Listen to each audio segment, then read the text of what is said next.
2 months later, Van is awoken by Elaine making a full SPG request to investigate the murders of an individual.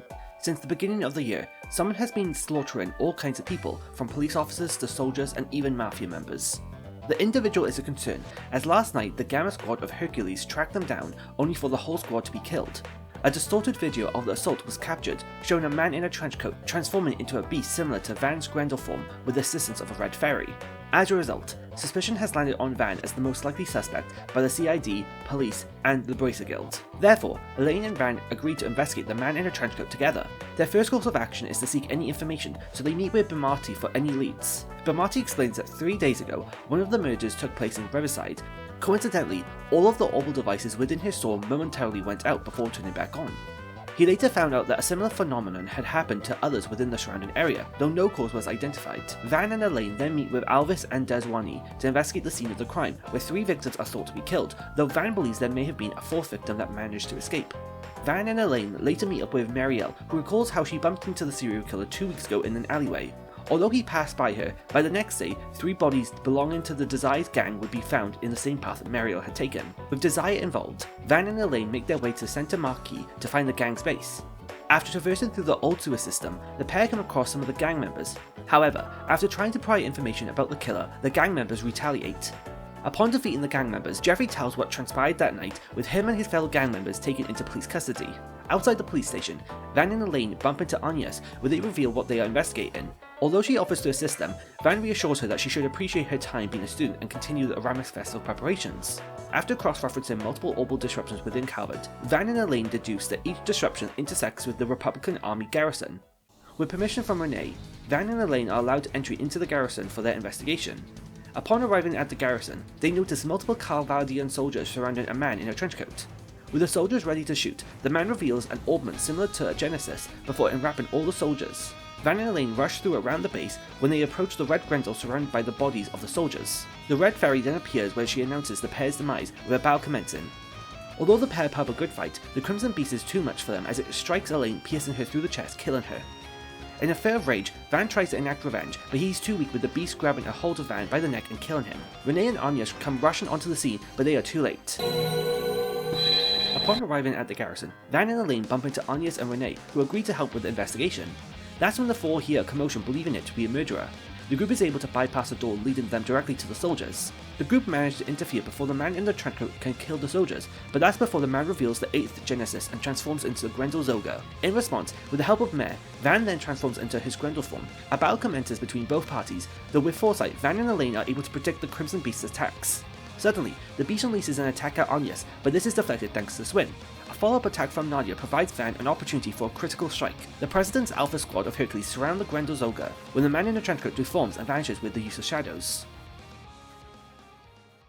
The next day, Van catches up with Swin and Nadia back at his office, with the pair explaining they're in the capital looking for something and hope Van can aid them. Though before Van can get the details, Mirabelle from the Marduk company requests Van to investigate their virtual space, Merkin Garden. This is because someone has hacked the whole program. She later reveals that the hijacker may be related to the Crimson Beast, as both appeared around the same time. With the help of Mare, Van, Anya, Swin, and Nadia, they manage to enter the Merkin Garden, where they begin clearing the floor. After defeating the floor boss, Mare explains that from the hijacking, tons of information from the Orbital Net was injected into the virtual space. But after clearing the floor, Mare was able to retrieve some of the information and hand it over to Van. The group leave Merkin Garden, where Nadia begins to analyze this data. In the end, the group uncovers some information about Almata's legacy. Although unsure what it physically is, it's located in Mistledom. 6 days later, Van meets up with Judith and Quattro at Mistledom to investigate Almata's legacy. During their investigation, they bump into a boy with brown hair carrying a briefcase in a hurry. The ASO tails the kid when they notice 3 men threatening the kid before interfering. After defeating the men in battle, the kid thanks the group for saving him, but accidentally drops the case, revealing documents on the Genesis. The kid, who is named Luca, later reveals that his father went missing 3 months ago and he believes that the contents of the briefcase could lead him to the location of his father. Luca then requests Van to search for his father. Although Van rejects the case, he does promise to send him any possible leads he comes across. The ASO later meet with Judith's grandmother, Dominique, for any leads. She recalls that although there has been much speculation about what Almata's legacy could be in the underworld, Zect Arms have been actively trying to find it by moving into Almata's old base. Zect Arms started up 6 years ago, with its headquarters located in one of the 3 cities and having a dubious track record behind the scenes. Before leaving, she then hands over the floor plans for the Zect Arms building to the ASO. Later that night, the ASO infiltrate the Zect Arms building and head to the main terminal room. Whilst Quattro analyzes the terminal, he uncovers details on how Zect Arms provided weaponry to Almata. This is when Rosalie, the chief developer for Zect Arms, interrupts the ASO and sends machines to stop them. The machines are defeated, but she then prepares a trigger to fill the whole floor with a toxic gas, though thanks to Celeste and Leon, they prevent this from happening by destroying all hazmat suits in the vicinity. As a last-ditch effort, Rosalie escapes through a hidden passageway made from a super alloy developed by the Society. However, Rosalie had failed to consider that she left all the data on the servers freely accessible. Therefore, Quattro begins hacking into the Zect Arms headquarters server and proceeds to delete all available research while sending the incriminating evidence to the police and guilds. The next day, Quattro uncovers a file that details an investigation Zect Arms had on Robin Glasgow, Luca's father and the last remaining tie to Almata. ASO believe that if they can find Robin, they may uncover the truth behind Almata's legacy. The report details something referred to as the Crimson Fragment, which is part of Almata's legacy, which the ASO believe Robin currently possesses. With the possibility of the Crimson Fragment being an artifact, Celeste and Leon tag along to assist the ASO. While investigating the club, the ASO discover a hidden pathway in the men's toilet that leads to the outskirts of Messeldom. After traversing the area, the ASO finally find Robin and ask him about the Crimson Fragment, though that's before the group is interrupted by Ashlad of the Iscariat. He explains he is on a mission to execute Robin for his involvement in delivering the nuclear bombs to Creole Village. However, Robin was unaware of what his order entailed, therefore he left his family with his wife and son moving back to their hometown to avoid getting caught up in his deeds. Though believing that Robin is not a heretic for showing remorse, the ASO defend Robin from the Iscariat. Although Robin is ready for his punishment, Van reassures him that he can repent for his sins by answering all the mysteries Almata left behind.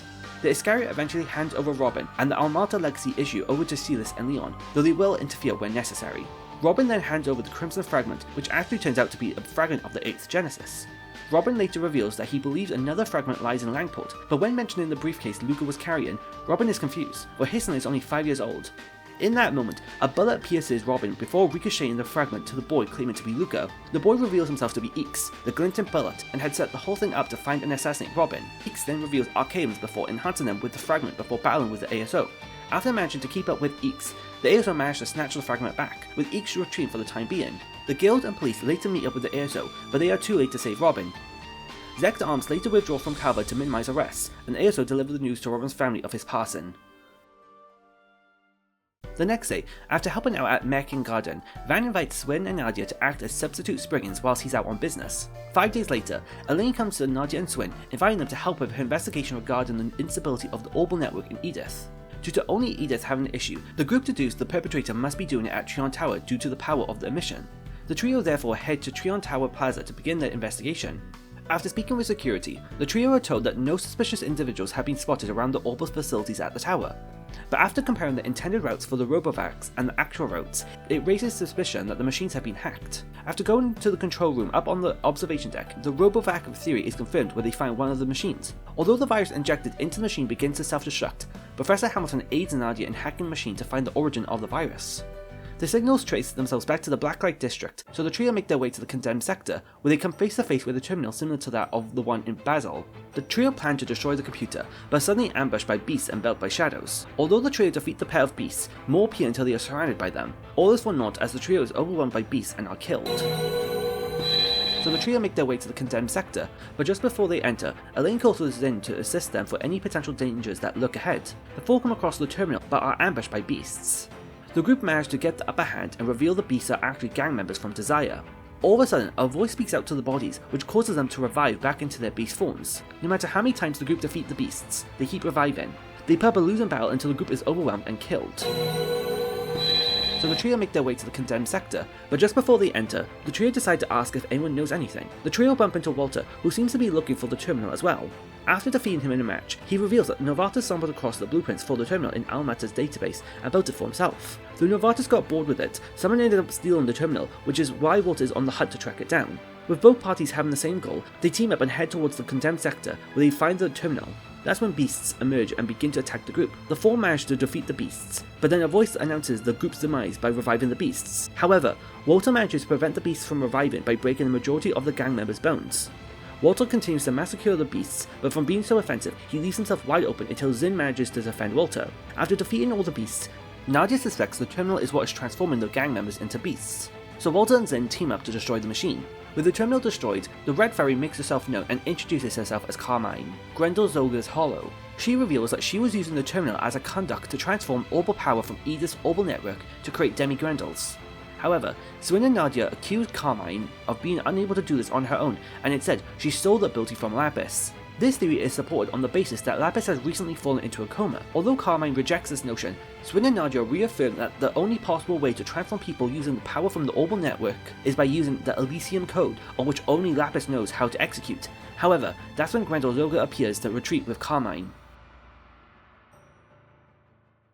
After finishing their business in Metaldom, Van receives a phone call from Swin, Nadia and Elaine informing him about Carmine and the demi-Grendels. After visiting Robin's home, Van's group find a lead hinting that the next fragment of the 8th Genesis would be in Langport. As such, Quattro and Judith remain in Metaldom while Van meets up with Ferry, Aaron, Hal, Jack and Ashen in Langport. 4 days later, Ashen explains that there have been internal conflicts within Hayway after the Lai family were outed for their involvement with Almata. However, the Lai family have been attacking Hayway members in retaliation but portraying them as accidents. As a result, Ashen requests Van to try and aid in defusing the situation. The next day, the ASO head to the second ward of Langport to search for remnants of the Lai family. The ASO end up finding the remnants in a restaurant after they begin raiding the building. However, as they climb the building, the ASO are eventually ambushed by the Lai's family Shang Shu. Luckily, Rosette ambushes them, providing Van and co-support. With the Lai family defeated, Van calls for Ashen to hand over the Lai family to the Lu family. With the rebellion dealt with, the ASO decide to focus on finding the next fragment of the 8th Genesis the following day. However, that's when the ASO overhear police sirens in the first ward where they bear witness to Fan being arrested on suspicion of tax evasion. That's when Guillen appears to the group, telling them that the evidence is irrefutable before collapsing. The following day, the ASO meet up with Sao and Ashen, who inform them that Guillen had a slow-acting poison within his body. With 2 members of the Lu family attacked, this leads to the belief that there is a traitor within the Lu family. As the temporary head of the Lu house, Ashen requests Van to uncover the truth of the matter. While looking for any clues, the ASO bump into Kasim, Shizuna and later Lucrezia. After Lucrezia provides a lead, the ASO make for the eroded cave, where they find talismans plastered all over the place to hinder people's perception of the cave. Kasim then makes himself known and reveals that the eroded caves have been labelled as an extremely dangerous area by Marduk's crisis management AI. Therefore, Kasim joins the ASO as they traverse the cave until they come across more Lai family remnants, as well as another fragment of the 8th Genesis powering the talismans. Suddenly, Hayway's strongest martial artist, Gao Long, initiates a battle with Van's group. Although the ASO can defeat the Shang Shu, Gao Long is too much for them. Luckily, Kasim can keep up with Gao Long's attacks, but that's when Shizuna intercepts the ASO's back attack. Shizuna explains that it's nothing personal, just business, before she uses spirit unification, while Gao Long uses the power of the 8th Genesis fragment to power himself up. Hope is not all lost as Kasim also powers himself up as the 2 groups execute an all-out attack. Shizuna and Kasim manage to keep up with one another, whilst the ASO manage to focus on Gao Long and hit the fragment out of his hand. But before Ferry can retrieve the fragment, a shadowy hand retrieves the fragment. With Gao Long defeated, he and the other Lai members retreat using shadows. Kasim then leaves the group while Shizuna joins in his place. While on the boat ride back, Van guesses Gao Long wasn't the person who requested Shizuna's assistance. While reflecting on all the evidence up to this point, Aaron deduces that the only person who would be capable of the entire scheme would be Sao himself. Thanks to the 8th Genesis fragment, Van's group can notice the Lu members, Shang Shu and the Marduk security drones camouflage outside the Langport Trading Center. Therefore, Van's group get the cooperation of Hal, Jack, Mirabelle and Aaron's friends to distract the guards stationed outside, while the ASO, Shizuna and Lucrezia infiltrate the Great Spire. As they reach the top floor, they are greeted by Sao, who admits to orchestrating the entire scheme. Angered with Sao's actions, Aaron pledges to get revenge, but that's when Sao and the Lu family's Shang Shu begin to battle with Van's group. After being defeated, Sao then reveals that his plan was actually authorized by Guillen as a countermeasure to Hayway's reputation after the relationship between the Lai family and Almata was brought to light. Sao and Guillen knew Fan wouldn't approve of the plan, so they had him imprisoned momentarily until he consented. Guillen was also only injected with a non-lethal poison to further legitimize the Lai's family's rebellion. However, Van is quick to highlight that Sao's plan doesn't seem to entirely benefit just Hayway. Sao verifies that he was also looking out for his own interests, before revealing that the true aim was to establish a new family on the council, the C family. With the Lai family losing their seat, Sao planned to use the Lai remnants, the Lu traitors, Gao Long and his power from the crossbow branch as a stepping stone. However, Sao had also hired additional help in the form of Yorda, the Shadow Eater, to help execute his plan. Sao then uses the power of the 8th Genesis fragment to power up Gao Long, Yorda, and himself before fighting Van's group. The two groups battle it out, but in the end, Van's group is victorious. Fan and Guillen then enter the office, both giving their blessing for Sao to establish the Li family. Before being teleported away, Sao hands over the fragment to Van before Sao, Gao Long, and Yorda retreat for the time being. After dealing with the demi-Grendels in the Blacklight district, At the office, Agnes, Swin, and Nadia receive an orb mail from someone going by the name of C, pointing them to investigate Aramis. Therefore, Nadia and Swin transferred to Aramis Academy to allow them free rein to conduct the investigation. After a day of Anya showing the pair around the school, the trio make their way to the student council room to meet with Odette and Albert, where the pair are told all of the available extracurricular activities. With the school day finished, the trio begin to leave the school when suddenly a massive explosion is heard on the left wing of the school.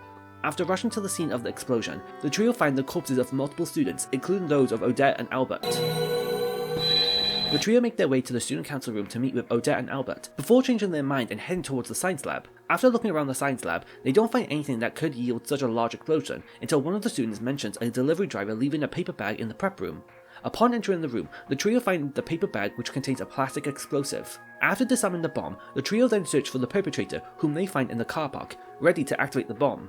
Agnes recognizes the man as Ronald Griffith, a former Aramis student. The police are called with Ronald arrested and later confessing that he aimed to get revenge on Ren. However, Agnes is confused about how Ronald wasn't aware of the power the explosive possessed.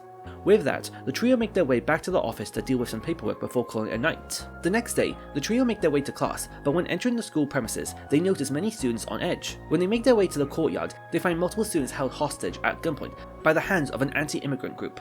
Acting as a representative of the NGO, the International Cooperative Organization, Toa asks for the students to be free in exchange for an outlet of their opinions to be heard. The leader of the group appreciates the offer, but will only release half of the hostages. Therefore, Toa puts herself forward to exchange places with the hostages until their demands are met. The leader accepts this proposal, but one of the members acts on their own and begins to shoot the hostages, resulting them in their deaths.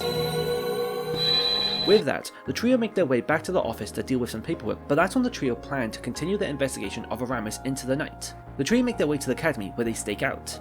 Later that night, the trio spots a man making a delivery. Suspicious of this, they begin to tail him. Once they have confirmation that he's working with the terrorists, the trio ambush him and lures the remaining terrorists out. A battle commences between the two groups, though in the end, the trio are victorious. Agnes then calls Kayla of the CID to have the terrorists detained. However, Agnes is speculative of the two incidents that almost happened at Aramis. Both Ronald not knowing the power of the explosive and the fact that the trio only came into contact with 7 out of the 8 terrorists causes Agnes to feel like the case isn't fully resolved. Regardless, the trio call it a night and return home. The next day, the trio make their way to Aramis early to make sure everything is in order. All is looking good as they explore the school, but while in the courtyard, a student suddenly attacks Nadia, but Swin defends Nadia, getting stabbed in the process. Before Agnes can even process what's happening, a group of students surround them, but Agnes alone cannot defend against all of their attacks. Luckily, Ren saves Agnes. That is when Swin stands up and reveals his wound is fake, as Ren and Swin had arranged a plan in case they were attacked again. Based on the behaviour of the students, Swin and Nadia deduce that the students are, in actuality, Archaeans acting on behalf of the Gardens. Believing that something much bigger is at play, Ren joins the trio as they investigate the academy again when they find a secret passageway hidden by the statue of Aramis Gorbsberg. Before they enter, the group is attacked by more dolls, but Renee deals with them before joining the group to assist in dealing with the Gardens. The group traverse the ruins, where they believe could be the secret hideout that Sheena Dirk constructed during the Calvaldian Revolution. That is when they agree by Demi-Grendels and Carmine. After defeating the beasts, Ren deactivates all network circuits in the area to prevent Carmine from escaping. That's when Nadia and Swin question what Carmine is. However, that's when the pair begin to realize that Carmine may not have stolen Lapis's power, but rather Carmine is Lapis, but has had her memories and consciousness rewritten. Confronted with this truth, Carmine begins to break down, but that's when a voice commands Carmine to reboot and delete the past 15 minutes of her memory.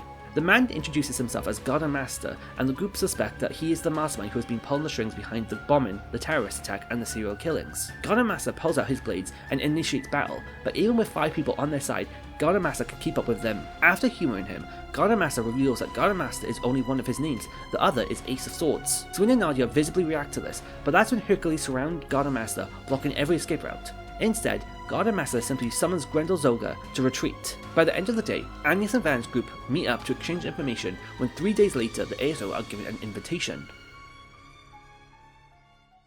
5 days later, the ASO arrive at Nemeth Island along the southern coast of Calvert and have a meeting with Prince Harid, Princess Zita, Nea, Elaine, Zin, and Renee to discuss the person who invited them all to the island. Suspicion falls on Elroy after rumours of his purchasing of the island several years ago are brought to light.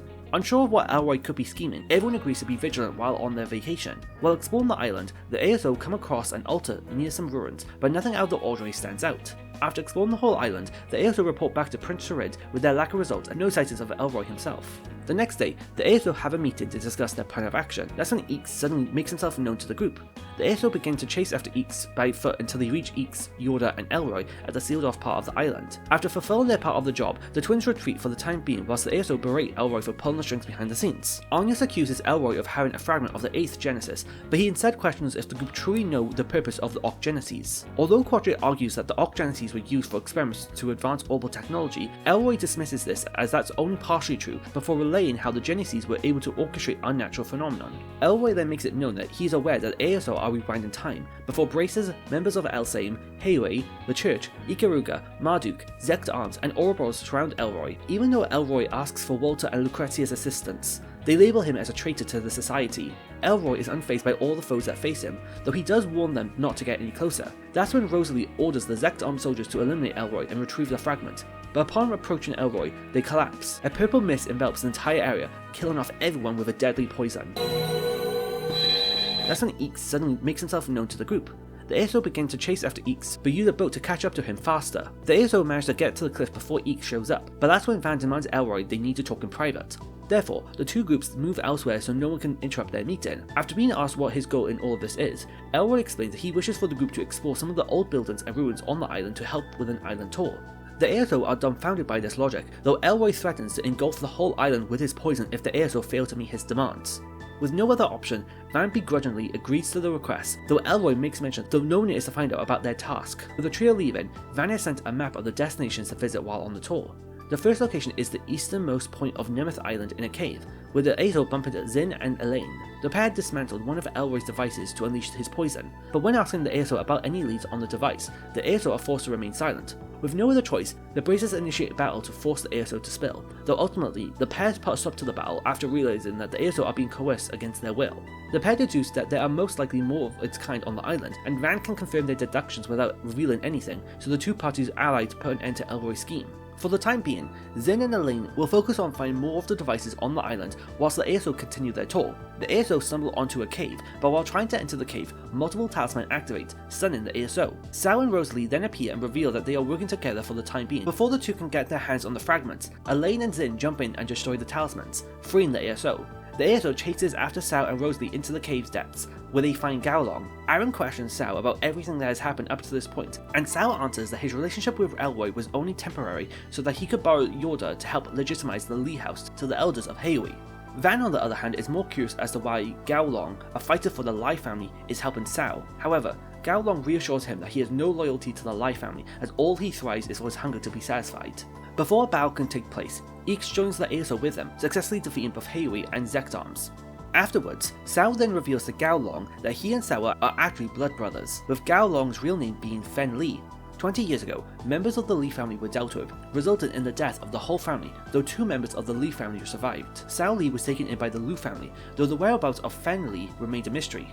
It was only when the Lai family were exposed after their affiliation with Almata that the Lai family were the ones responsible for the slander of the Li family. The Lai family even went as far as to kidnap Fen Li as a child and raise him with the false name with the intention of using him for their own benefit. Therefore, although Sal is the founder and acting head of the Li family, Sal wishes Gaolong to be the representative. Surprised by this information, Gaolong neither accepts nor rejects this invitation, but rather awaits to see Sal convince him by proving that he is worthy. After the brothers depart, the ASO continue their tour of the cave where they find a tablet with a menacing carving. Put off by the markings, the ASO leaves the cave to head to the next checkpoint. After making an arrangement with Eeks at the abandoned mine, the ASO make their way to the ruins where they are spotted by the Marduk company. Before a battle can commence, Eeks shoots his sniper, incapacitating multiple of the Marduk members. However, Kasim recognizes what has happened before shooting his Buster Lancer at Eeks. In the meantime, Yorda joins the ASO and a battle with the Marduk company commences. After an intense battle, the ASO restrict Kasim using Yorda's shadow, but with the Marduk company currently occupied with Eeks, Kasim allows the ASO to pass through on the basis that the twins are closer to Elroy than the ASO. The ASO studied the altar with similar markings to the one in the cave from earlier, but again they find no clues to the origin or purpose behind these markings.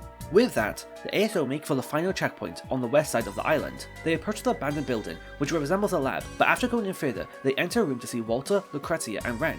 That is when the group is suddenly infected. Something triggers within Ren that aims to protect her from the sight of her friends dying, so it takes over her and cleanly kills the ASO with Ren's scythe.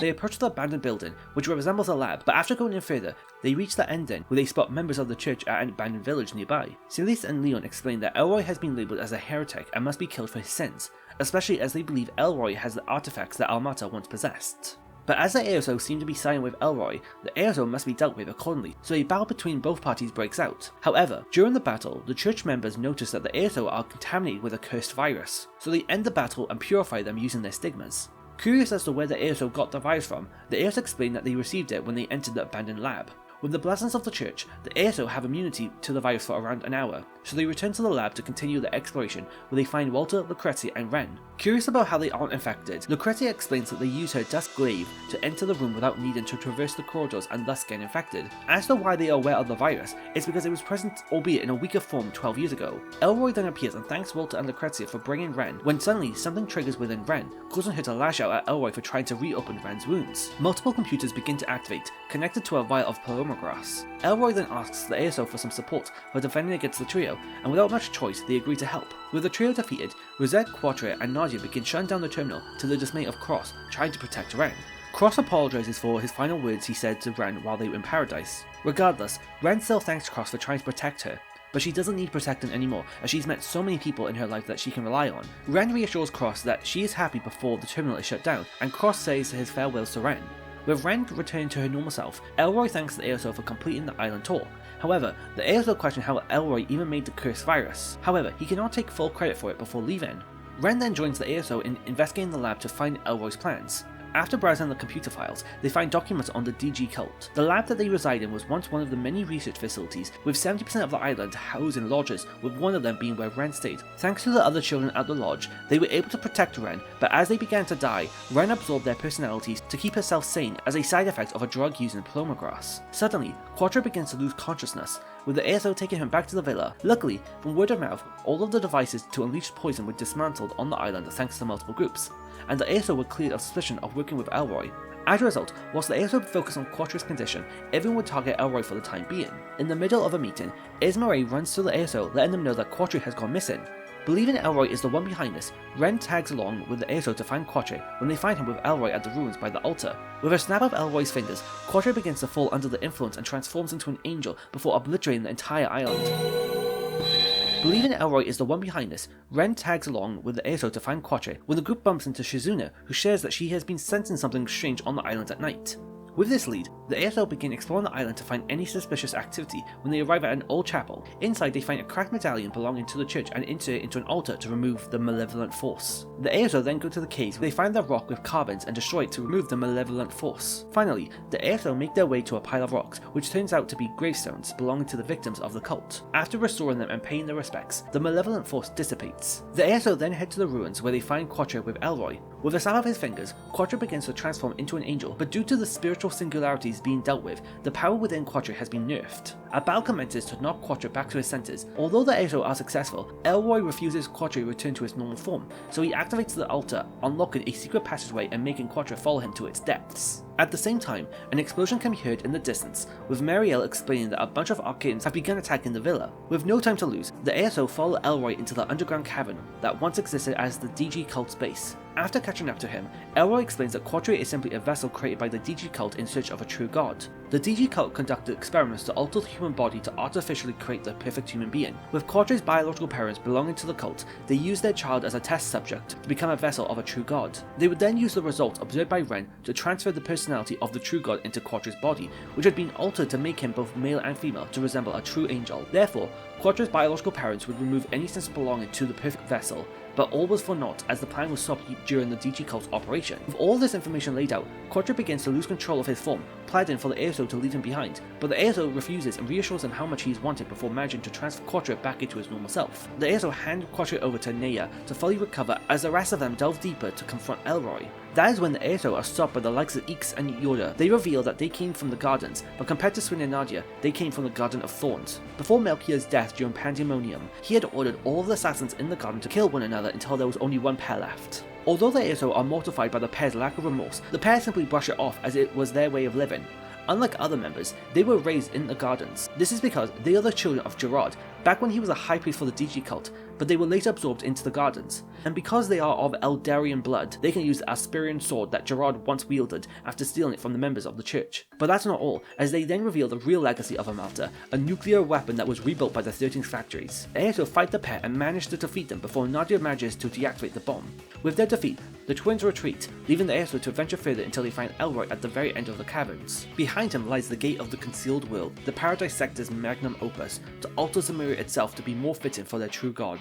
By opening a higher plane, they could summon higher forms of life, but the cult also planned on opening the gate and using the personality transference to replace mortals who worship Adios with those higher forms of life. Therefore, Elroy would like to see their vision play out, with all the resentment of the cult members during the operation and all the fear of the victims of the cult remaining. It would draw the attention of the higher beings. Due to Elroy's actions, he is able to manifest a crack into their realm, with Ren's and Quadra's trauma resurfacing, as well as Elroy using a fragment of the 8th Genesis. The gateway into Summarised is almost fully open. In retaliation, the Airso begin to fight Elroy to retrieve the fragment to stop the gateway from opening anymore. An intense battle with Elroy erupts, but although the Airso are able to defeat Elroy and take the fragment back, the gateway is moments away from opening. As a last resort, everyone begins to use their shards to close the gateway once and for all, although it looks like they don't have enough power. After getting support from Cross, Ita, Quatra, and Adia, the Airso close the seal. Elroy congratulates the Airso for stopping his plan.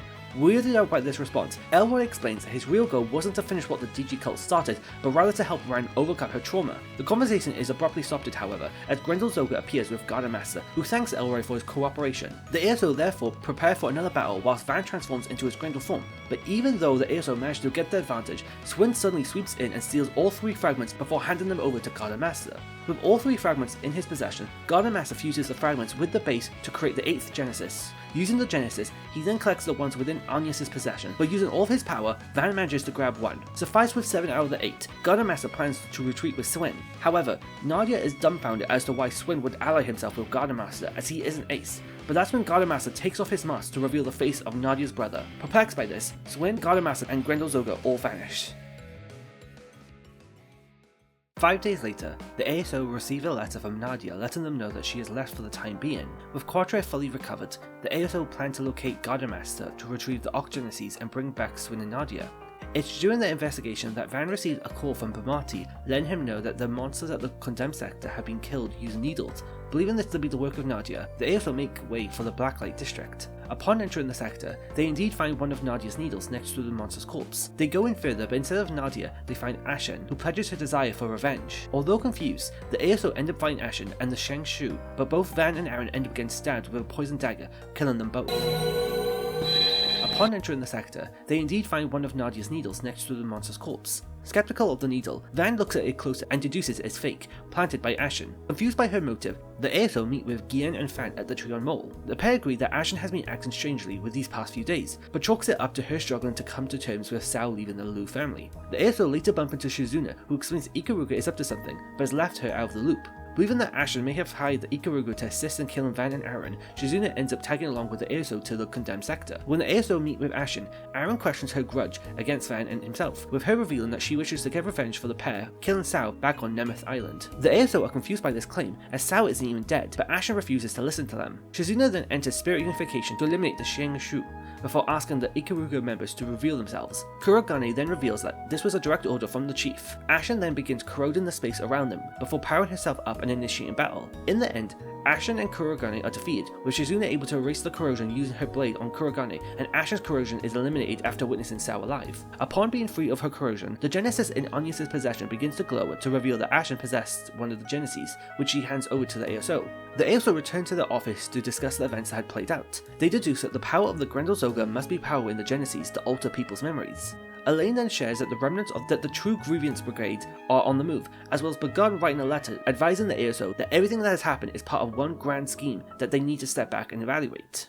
The next day, the ASO begin to investigate regions popular with those who come from the east to find any leads on the True Grievance Brigade. In the middle of the investigation, Maxim calls Van asking for a request related to the Z1 Grand Prix. The ASO later meet with Maxim and Renee, who explain that the Grand Prix is being targeted by terrorists due to the number of Easterners that are expected to watch. Therefore, the ASO head to the Grand Circuit, where they corner one of the terrorists and battle the remnants. After defeating them, the remnants are all put under the custody of the CID, but with the Genesis acting up, the ASO continue to keep a watchful eye during the Grand Prix. It's during the final lap, Maxim and Ashen end up crashing into one another as they cross the finish line, killing both drivers. But with the Genesis acting up, the ASO decide to investigate Ashen's vehicle when they notice one of the terrorists disguised as an engineer. Quattro successfully finds a bomb in the engine and removes it. The Grand Prix continues, but in the middle of the race, Maxim's car malfunctions and crashes into Ashen, killing both drivers. But with the Genesis acting up, Van requests Judith to see who planned the bomb in Maxim's car.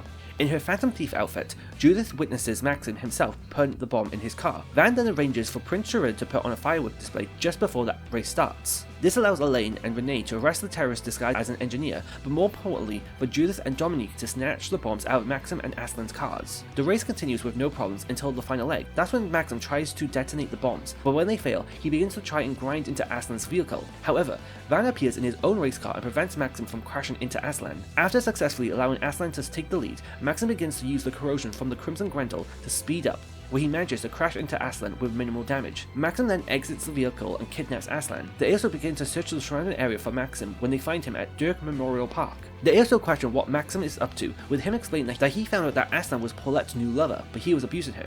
Therefore, he plans to kill Aslan to free Paulette from any more harm, but this hatred that Maxim is exhibiting causes a demon to be summoned. After defeating the demon, Mare manages to summon a copy of Yume, who was the origin of the corrosion, who had told Maxim that Paulette was being abused. With Yume reassuring Maxim that he doesn't need to do everything on his own, the corrosion vanishes with Yume dropping a Genesis. That night, the ASO established who would go where to retrieve any possible leads as to the Gardenmaster's next move. The next day, everyone returns to the office to exchange information, but that's when Mirabelle calls Van, warning the ASO to get out of the building. However, due to the poor reception, her message lands on deaf ears. Suddenly, the ASO office comes under attack with a bomb being thrown, exploding and killing everyone. The next day, the ASO listen to Picard's advice and begin to investigate all of the loose threads they had encountered. After gathering information around Edith, Van receives an orb mail from Picard informing Van of a breakthrough and asks that they meet in the ruins of Station Street. But when Van goes to the ruins, he only finds Celise, who explains that Picard is dead and that it's all Van's fault because of his demon power. Before Van can explain himself, Celise unleashes her stigma and kills Van. Van receives an orb mail from Picard informing Van of a breakthrough and asks that they meet in the ruins of Station Street. But that's when Van senses someone concealing themselves to tail him. That's when Van rushes into a taxi and drives off to the Backlight District. However, that's when Van steps on a thaumaturgy trap and is surrounded by members of the Iscariat. Ashley declares that Van is a heretic for killing Picard with his curse and must be executed immediately. But that's when Leon provides backup for Van to escape. Leon then informs Van that both Celise and himself were trying to track down Elroy after Nemeth Island. But Celise lost control of her stigma from the psychological strain of believing Picard had died. With Leon trying to reassure Celise that Picard was still alive, Celise and Ashlad inflicted thaumaturgy onto Leon for not believing them. As a result, Leon is now unable to harness the power of his stigma. Van and Leon bump into Gotti and Nina and catch a ride with them to the Orba district, but during the car ride, Celise gets on the roof of the car and is ready to strike him down. As a last resort, Van jumps out of the vehicle, but this act is fruitless as Celise catches up to him and kills him. Van and Leon bump into Gotti and Nina and catch a ride with them to the expressway when suddenly Celise jumps on top of the roof of the car. However, before Celise can strike Van down, she realizes that Van and Leon aren't physically in the car, but rather holograms of them projected by two Zyphers. Van and Leon had actually snuck their way into the ruins underground Station Street, using camouflage, and made their way to the altar where the first Genesis was found to restore Leon's stigma. That's when Celise and the Iscariat come storming into the ruin to execute Van, though luckily the ASO managed to provide backup to stop their attacks and allow them to retreat. The ASO later hide out at Edith Cathedral, waiting for Celise and the Iscariat to find them. To try and remove the corrosion, Leon presents Celise a letter written by Picard proving that he is still alive. However, Celise's stigma begins to go out of control at full power, causing Celise to project a phase space of the Vashtar Palace. The ASO then battle the pair and are victorious. After gaining control over herself, Celise and Leon then unleash one final attack using their stigma to eliminate the remaining corrosion. Celise then hands over the Genesis and the remaining parties go their separate ways. That night, the ASO established who would go where to retrieve any possible leads as to the Gardenmaster's next move. The next day, everyone returns to the office to exchange information, but that's when Mirabelle calls Van, warning the ASO to get out of the building. Suddenly, the ASO office comes under attack with a bomb being thrown, but thanks to Mirabelle's warning, the ASO evacuate the building in time and drive off in Van's truck. The ASO drive off into the city's outskirts when they are suddenly attacked by the Mardu company in a tunnel.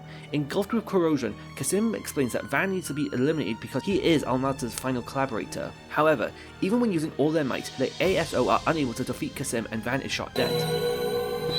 Engulfed with corrosion, Kasim explains that Van needs to be eliminated because he is Almata's final collaborator. However, the ASO struggle to keep up with Marduk, so they find a weakness within their formation and escape. But their escape is stopped by Ferry and the Kruger warriors who have been consumed by corrosion, believing that the ASO collaborated with Almata to kill the people of the Creole village. On behalf of the Marduk company, Rosette explains that the ASO's chances of escape are nil. However, that's when Mirabelle, Elaine, Ren and Renee come to the rescue, with Mirabelle using her shard smoke to help everyone escape, whilst Hassan and Archaeans take precedence over the Kruger warriors and Marduk company. The ASO decide to split up to gather information on how to break Kasim, Ferry and Rosette out of their corrosion. Van's group agreed to meet up with Jack and Bomati at Giacomo's old hideout, but when they turn up, no one is there. It's too late when they notice the bombs planted there as the group is killed.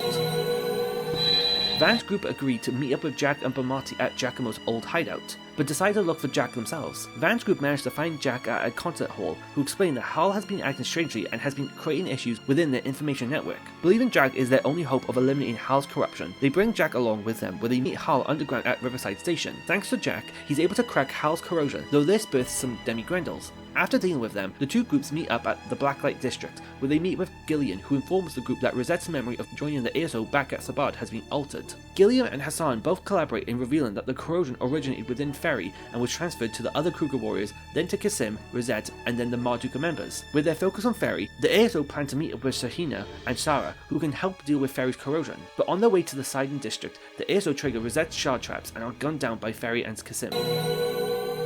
But on their way to the Sidon District, the ASO visit the abandoned subway line to make use of some beasts. When the ASO heads for the Sidon District, the ASO triggers Rosette's shard traps, but a barrage of beasts come down the subway, breaking the traps and allowing the ASO to escape. The ASO manage to meet both sisters in a hotel, who agree to perform their dance to trigger the memories within Ferry. As a result, the two girls dance at the center marquee, which affects the Kruger warriors for its resemblance to the Song of the Flame, and with Ferry beginning to trigger her memories with the ASO. With the corrosion cracking, it recreates the place of Ada's death. After destroying the corrosion within Rosette, her memories of the ASO return to her. With Kasim witnessing the ASO's resolve, he destroys the remaining amount of corrosion within himself. The last hurdle is Ferry, who they find ready to avenge Ada's death, though the ASO recognize that Ferry is struggling with her decision to remain a Kruger warrior or not. But with the corrosion within Ferry only becoming stronger, it creates the Falcon of the Sun from Kruger legends. Although the ASO can defeat the bird, the corrosion won't let go of Ferry. It's only thanks to a recreation of Ada who can push Ferry to eliminate the corrosion, causing another Genesis to be collected.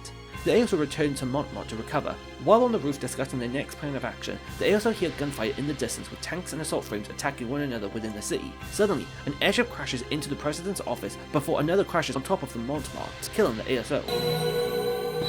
That night, the ASO establish who would go where to retrieve any possible leads as to Gardenmaster's next move. But that's when they change their plans. Believing that the corrosion has a limited amount of power, the ASO deduced that the Gardenmaster must be using the orbital net to spread corrosion so widespread. Therefore, Ren, Rosette and Quattro plan to find the source of corrosion within the orbital net to prevent any more people from becoming affiliated with corrosion. After scanning the multi-dimensional data, the trio find a block with compromised data. Believing it to be the work of corrosion, the ASO make their way to the Sidon District to the source of corrosion, but when the ASO enter the hotel, they bump into Hamilton, Esmeralda, Naya, and Princess Zita. But they later find out that the corrosion has taken control over both Naya and Esmeralda, with them believing that Prince Red is going to overthrow the Grand Prince, and President Gramhart is trying to mass-produce nuclear weapons. As a result, the pair take Hamilton and Zita hostage aboard the Haru Vatat. But when the ASO tried to chase after them, Esmeralda hacks all orbital devices within the area to malfunction to create traffic to hinder the ASO. Thanks to the help of Yang and Hermes, the ASO boards the army's latest gunship and make chase to the Haru Vatat.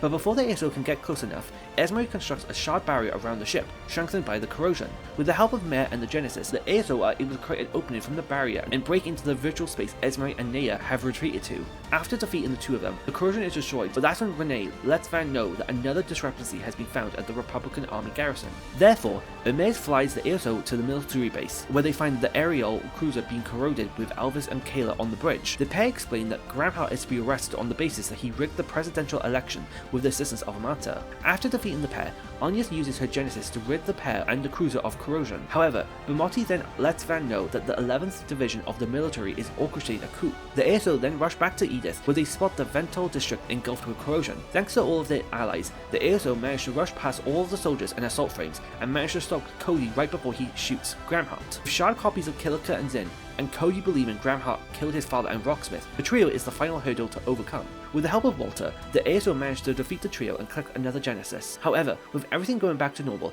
Gardenmaster uses the Grendel Zoga to inflict corrosion on the entirety of Calvard to warp time and space. With each ASO member vanishing, Agnes is the last to remain to be tangled in corrosion, when Nadia rushes towards her with the 7th Genesis moments before death. With Quatre fully recovered, the ASO plan to locate Gardenmaster to retrieve the Octogenesis and bring back Swin and Nadia.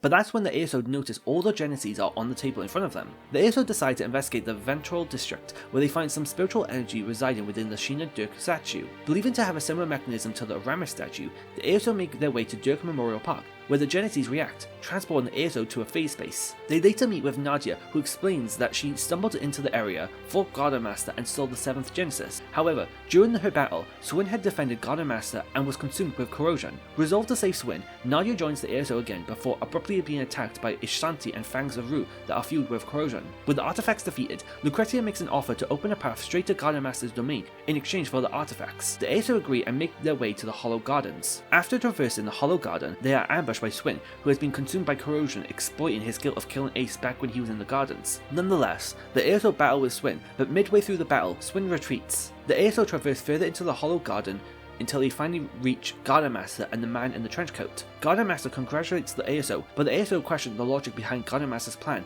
as the majority of the corrosion incidents related to personal affairs. However, Gardenmaster assures them that they would never understand his ultimate plan before drawing his blades and Grendel Zoga forming to begin their battle. Although the ASO can defeat the pair, Gardenmaster rewinds time to undo his damage. Van then questions why the man in the trenchcoat follows every demand of Gardenmaster, as ultimately he is the one with all the power. That's when Gardenmaster reveals that the man is merely a replicated spirit of someone absorbed into the core of the 8th Genesis. Seeing how relentless Gardenmaster is when talking about the man in the trenchcoat, Nadia questions who Gardenmaster truly is, as she is 100% certain that he is not her brother. Angered with her comments, Gardenmaster prepares to kill Nadia, but that's when Swin breaks free from his corrosion and ambushes Gardenmaster, understanding that Ace would never inflict harm on his own sister. With Gardenmaster down, Nadia snatches Carmine, and Van manages to hit the 8th Genesis out of the man in the trenchcoat's hands. As a last resort, Gardenmaster uses the power of Merkin Garden and the Septian Veins to transform into his true form and reveal his real identity, August Alden, the mad philosopher of the Calvardian Revolution. After the Calvardian Revolution, it was made apparent that Auguste had different ideologies compared to Sheena, so he was labelled as a traitor and later executed. However, after death, his conscience was absorbed into an artifact in the possession of the DG cult. Augusta would observe the world for the next century, until the cult's destruction, when Augusta would transfer himself into a simulacrum that Melchior had built based on Ace in secret. With the 8th Genesis, Augusta stole Lapis's AI and altered it to create Carmine and Grendel Zoga in order to destabilize time and space through corrosion to correct history. Having enough of his idiotic plan, the ASO prepare themselves to defeat Gardenmaster for the final time. Once defeated, the Hollow Garden begins to collapse away, but while trying to save Lapis, Swin and Nadia end up in a vortex where they momentarily get to meet Ace's spirit. Ace says how proud he is of the two, as well as reassuring Swin that he doesn't need to apologize for what he had to do. As Ace says his goodbyes, he uses the last of his power to restore Lapis's personality within Carmine. After a week of the Genesis not reacting, the ASO invite Hamilton to analyze the Genesis, with her concluding that the internal circuitry system is still intact, but for some reason they are non-functional. Regardless, with all the Genesis collected, Agnes' request is finished, and Epstein's last wish is granted. 2 weeks later, with no signs of corrosion, the ASO believe that they are in the clear. As a celebration, the ASO decide to attend the Aramis School Festival, but during the festival, Van can't get the final words said by the man in the trenchcoat out of his mind. That's when Van receives a message from C, informing him to meet in front of Trion Tower. Therefore, during the performance, Van leaves for the Trion Tower Plaza and enters a phase space where he is greeted by Nina. However, Nina reassures Van that she is not C, as she has been ordered to hunt him down by Her Holiness the Pope, for she is the Eschaton Saint, the commander of the Papal Guard. Nina then orders Van to stand back from their mission, but Van rebuts that he has already accepted a 4 SPG from C. Nina and the Papal Guard withdraw, although Nina does open a path to the Octoradium. But before Van enters it alone, the ASO reprimand Van for leaving them behind on this mission. The ASO then enter the Octoradium, which they believe has manifested as a result of the Octogenesis power. After traversing the space, the ASO are confronted with Elroy, Eeks, and Yoda. Elroy explains that the agreement between Gramhart and Ouroboros is soon to end, before announcing this battle with Eeks and Yoda is their final trial. Upon being defeated, Elroy announces that he has rejoined Ouroboros, and after being impressed with Eeks' and Yoda's performance, he pronounces them as the joint owners of the rank of Enforcer 20, the third from the last, before the trio retreats. The ASO later make their way to the end of the Octradium, where they find the man in the trenchcoat with the power of the Ocgenesis. After combing through all the evidence, Van is confident of the man's identity. With his attention to detail and specializing in multiple fields, to the 8th Genesis ability to recreate people, and with the letter C sandwiched between the letters B and D, the man in the trenchcoat could be no other than Dingo Brad. Dingo then explains that during the annihilation of Krail Village, his regrets of not being able to save the many lives taken by Gerard consumed him, with the overwhelming shame being observed and replicated by the 8th Genesis from being connected to the 7th Genesis. With limited power, Dingo's replica was able to send a message to Van warning him of the 7th Genesis before Pandemonium. Mayor verifies this is all entirely possible as the 8th Genesis acts as the core for but the last part isn't heard. However, thanks to Gardenmaster, Dingo was transformed into Grendel Zoga and under his control. But as a replica of the 8th Genesis, his role is to observe humanity's sins. As he transforms into Grendel Zoga, he explains that humanity is weak and by feeding them delusions, they will commit sins that go against their own principles. Therefore, if the ASO wish to prevent corrosion from taking control over people again, they will need to defeat him once and for all before transforming into the Sin Eater and Beast of the End, Grendel Zoga's Sin. An intense battle begins, but the ASO's damage is not enough, so Van transforms into his Grendel form. However, once the battle begins to turn into their favour, Grendel Zoga begins to rewind time, first rewinding to 2 months ago where Van and Elaine first met the Beast, then a timeline where Ghoul, Ada and Tyrant were undefeated, before returning to present day. Having had enough of Grendel Zoga, the ASO unleashed their most powerful attacks, but while Grendel Zoga tries to devour the ASO, Van negates it and unleashes the full power of the Radiant Sun Ray, ending the battle in victory. With Grendel Zoga defeated, the Ocgenesis power returns, and Dingo's spirit is free. In his final moments, he thanks everyone and praises Van for finally letting himself rely on others. That's when, with the help of Lapis, both Rufus and Mariel manage to say their final goodbyes to Dingo. Before he returns to the other side with no regrets, he still warns the ASO that the prophecy that Epstein predicted has still not been resolved, but he is reassured that they will be able to overcome it. After returning to Edith, everyone rushes back to Aramis to attend the final part of the performance. Agnes and Van then share a conversation about what lies ahead for Calvin, with the reparations from Erebonia coming to an end soon. Although she is confused about why Epstein would create a device for observing humanity's sins, Agnes believes that they've yet to understand everything about the Ocgenesis. With that, the ASO enjoy the rest of the festivities late into the night.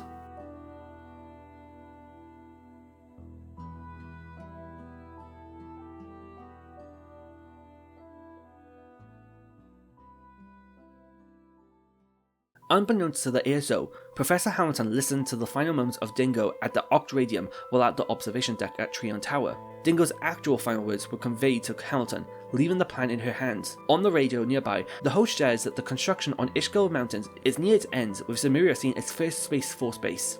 Hamilton then thanks Dingo for everything he sacrificed, as thanks to his efforts, they may be able to make it just in time.